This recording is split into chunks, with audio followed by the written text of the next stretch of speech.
শিক্ষকদের 10ম গ্রেডের দাবিতে শিক্ষক সমাবেশ চলছে। এ নিয়ে জানাতে সেখান থেকে যুক্ত হচ্ছেন সহকর্মী রকিবুল রাহাত। রাহাত, আপনার কাছে জানতে চাই যে 10ম গ্রেডের প্রসঙ্গ তুলেছেন সহকারী শিক্ষকরা, তাদের দাবি কি জানিয়েছেন, তারা কি সবশেষ তথ্য আছে আপনার কাছে? অনেক এখানে যারা সমবেত হয়েছেন তাদের একটি দাবি, তাদের যেন 13তম গ্রেড থেকে 10ম গ্রেডে আনা হয়। এবং একই সঙ্গে তারা বলছেন যে শিক্ষকরা যেহেতু প্রাথমিক পর্যায়ের যে শিক্ষকরা রয়েছেন তারা যেহেতু একটি জাতি গড়ার কারিগর, সেক্ষেত্রে তারা বলছেন যে তারা বৈষম্যের শিকার হচ্ছেন।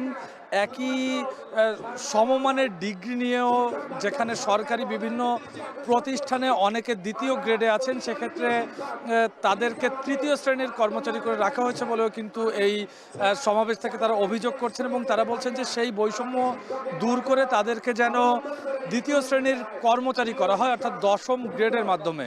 এছাড়া কিন্তু আমরা বেশ কয়েকজনের সঙ্গে কথা বলেছি, তারা সবাই বলছেন যে 2017 সাল থেকে তারা 10ম গ্রেড প্রাপ্তির দাবিতে মূলত আন্দোলন করে আসছে, কিন্তু সেই আন্দোলনে কর্ণপাত করেনি কেউই। যেহেতু এখন একটি নতুন সরকার গঠন হয়েছে, সেক্ষেত্রে তারা বলছেন যে এই নতুন সরকারের কাছে তাদের দাবি যে তাদেরকে যেন 13তম গ্রেড থেকে 10ম গ্রেডে উন্নীত করা হয়। এবং একই সঙ্গে আরও একটি কথা কিন্তু তারা বলেছে যে এর আগে আমরা দেখেছিলাম যে প্রাথমিক বিদ্যালয়ের যারা প্রধান শিক্ষক রয়েছে তাদেরই এখন পর্যন্ত 10ম গ্রেড রয়েছে, সেক্ষেত্রে যারা সহকারী শিক্ষক রয়েছে তাদেরকে কিভাবে 10ম গ্রেড করা হবে সেই বিষয়টি নিয়েও কিন্তু তারা অনেকে প্রশ্ন তুলেছেন। এবং এই শহীদ মিনারে সকাল থেকেই আমরা দেখছিলাম যে রাজধানী ছাড়াও রাজধানীর বাইরের যে জেলাগুলো রয়েছে, অর্থাৎ সারা দেশের বিভিন্ন জেলা থেকেই এখানে সহকারী শিক্ষক যারা রয়েছেন তারা এখানে এসেছেন এবং এই মুহূর্তে তারা একটি সংক্ষিপ্ত সমাবেশ করছেন।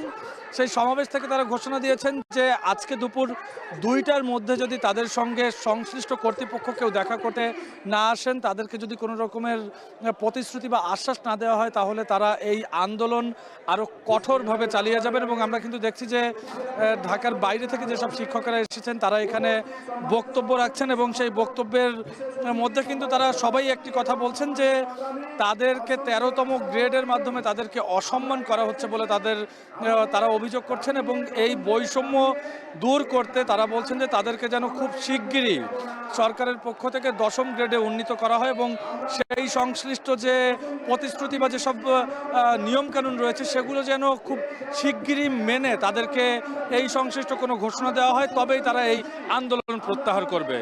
এই ছিল কেন্দ্রীয় শহীদ মিনার থেকে আমার কাছে সবশেষ। অনেক